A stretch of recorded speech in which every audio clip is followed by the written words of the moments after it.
नमस्कार दोस्तों, TET exam fever में एक बार फिर से आपका स्वागत है। दोस्तों आज हम लोग पढ़ेंगे डीएलएड फर्स्ट सेमेस्टर के सामाजिक अध्ययन के बहुविकल्पीय प्रश्न, दोस्तों जो कि राजन सीरीज के द्वारा लिया गया था। दोस्तों यदि आपको ये वीडियो पसंद आती है तो प्लीज़ ज़्यादा से ज़्यादा लाइक, शेयर और सब्सक्राइब कीजिएगा। तो चलिए वीडियो शुरू करते हैं। दोस्तों आपका पहला प्रश्न है, पृथ्वी के मध्य से गुजरने वाली रेखा है भूमध्य रेखा, देशांतर रेखा, कर्क रेखा, मकर रेखा। तो दोस्तों पहले हम लोग इसको चित्र के माध्यम से समझ लेंगे, फिर उसके बाद हम लोग इन प्रश्नों को हल करेंगे। तो चलिए देखते हैं। दोस्तों जैसे मान लीजिए आपका ये एक ग्लोब है, इसके बीचों बीच एक 0 डिग्री अक्षांश रेखा होती है दोस्तों, जिसे हम लोग भूमध्य रेखा या विषुवत रेखा के नाम से जानते हैं। किसके नाम से जानते हैं? भूमध्य रेखा या विषुवत रेखा के नाम से जानते हैं, जो पृथ्वी को 2 बराबर भागों में विभाजित करती है। कितने बराबर भागों में? 2 बराबर भागों में विभाजित करती है। ऊपर वाले ध्रुव को हम लोग उत्तरी ध्रुव कहते हैं, नीचे वाले ध्रुव को हम लोग दक्षिणी ध्रुव कहते हैं। तो दोस्तों इसको आप लोग याद रखिएगा कि ऊपर वाले ध्रुव को उत्तरी ध्रुव कहते हैं और नीचे वाले ध्रुव को दक्षिणी ध्रुव कहते हैं। उत्तरी ध्रुव पर दोस्तों 90 अक्षांश रेखाएं होती हैं। कितनी अक्षांश रेखाएं होती हैं? तो उत्तरी ध्रुव पे 90 अक्षांश रेखाएं होती हैं दोस्तों, और नीचे और दक्षिणी ध्रुव पे आपके 90 अक्षांश रेखाएं होती हैं।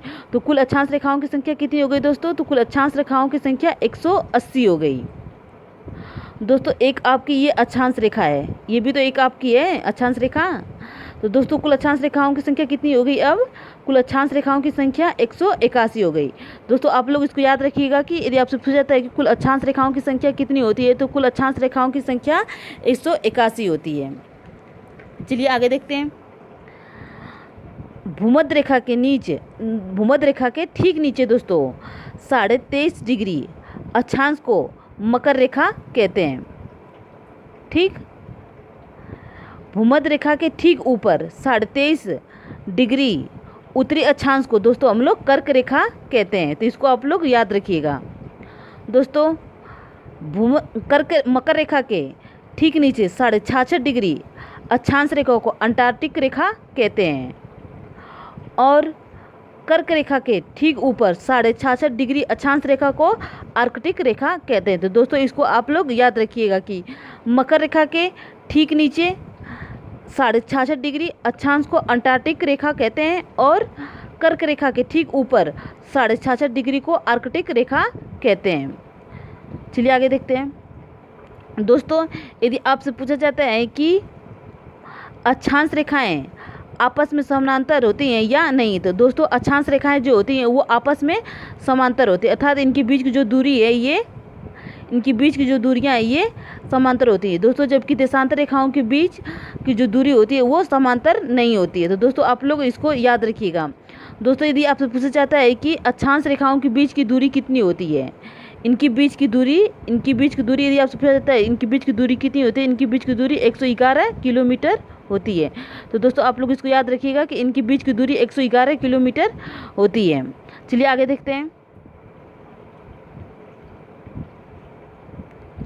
दोस्तों। यदि आपसे पूछा जाता है कि देशांतर रेखाएं किसे कहते हैं, तो उत्तरी ध्रुव और दक्षिणी ध्रुव को मिलाने वाली रेखाओं को देशांतर रेखाएं कहते हैं दोस्तों। जो ये आपकी खड़ी लाइन है, जो ये वाली लाइन है दोस्तों, इसे हम लोग देशांतर रेखा कहते हैं दोस्तों। देशांतर रेखाओं के बीच की जो दूरी है वो समान नहीं होती है, इनके बीच की जो ये दूरी है ये दोस्तों ये समान नहीं होती है दोस्तों, इसको आप लोग याद रखिएगा।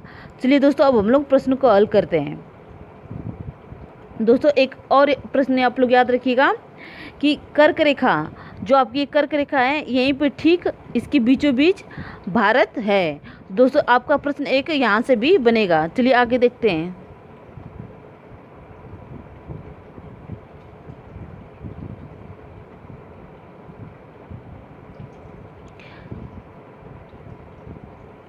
पृथ्वी के मध्य से गुजरने वाली रेखा है। तो दोस्तों हम लोगों ने अभी क्या पढ़ा था कि पृथ्वी के बीचों बीच मध्य से गुजरने वाली रेखा भूमध्य रेखा है। तो दोस्तों आप लोग इसको सही कर लीजिएगा। चलिए आगे देखते हैं। उत्तरी ध्रुव से दक्षिणी ध्रुव तक खींची गई रेखा क्या कहते हैं? तो जैसे दोस्तों मान लीजिए आपका ये ग्लोब है, तो ये आपका उत्तरी ध्रुव होगा, ये आपका दक्षिणी ध्रुव हो गया। तो उत्तरी ध्रुव से दक्षिणी ध्रुव को खींची गई रेखाओं को क्या कहते हैं? जो ये आपकी रेखा खींची जा रही है इनको क्या कहते हैं? तो इनको हम लोग देशांतर रेखा कहते हैं। चलिए आगे देखते हैं। भारत के मध्य से गुजरने वाली रेखा को क्या कहते हैं? दोस्तों अभी हम लोगों ने पढ़ा कि भारत के मध्य से गुजरने वाली रेखा को हम लोग कर्क रेखा कहते हैं। चलिए आगे देखते हैं।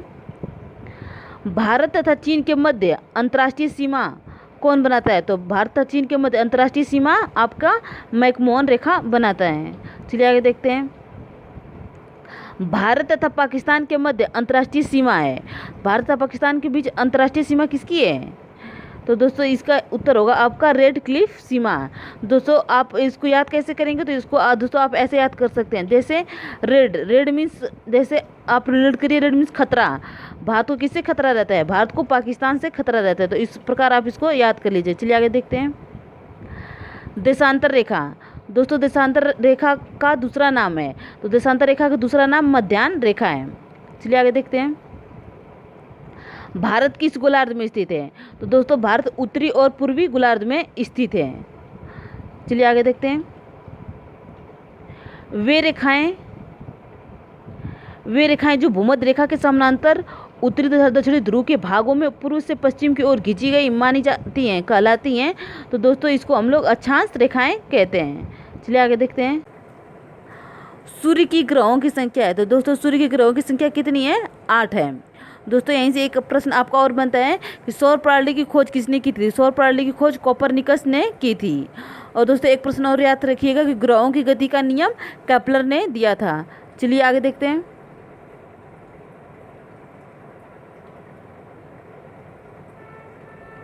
आपका अगला प्रश्न है, सबसे छोटा ग्रह कौन सा है? दोस्तों सबसे छोटा ग्रह आपका बुध है, जो कि सूर्य के सबसे निकट ग्रह है। चलिए आगे देखते हैं। सबसे बड़ा ग्रह कौन है? दोस्तों सबसे बड़ा ग्रह जो है आपका वो बृहस्पति है, जिसकी खोज गैलीलियो ने की थी। चलिए आगे देखते हैं। पृथ्वी का उपग्रह है, तो दोस्तों पृथ्वी का उपग्रह जो है वो आपका चंद्रमा है। चलिए प्रश्न देखते हैं। पृथ्वी की सबसे निकट ग्रह है, तो पृथ्वी की सबसे निकट ग्रह कौन सा है? तो पृथ्वी की सबसे निकट ग्रह जो है वो आपका शुक्र है।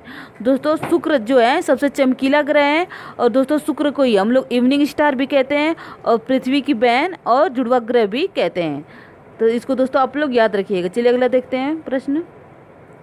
पृथ्वी के सबसे दूर ग्रह है, तो पृथ्वी के सबसे दूर ग्रह जो है आपका वो वरुण है। चलिए अगला प्रश्न देखते हैं। सूर्य ग्रहण की घटना होती है, तो सूर्य ग्रहण की घटना कब होती है? दोस्तों इसको हम लोग चित्र के माध्यम से समझेंगे। चलिए आगे देखते हैं। चलिए देखते हैं। दोस्तों ये आपका सूर्य है, ये चंद्रमा और ये पृथ्वी।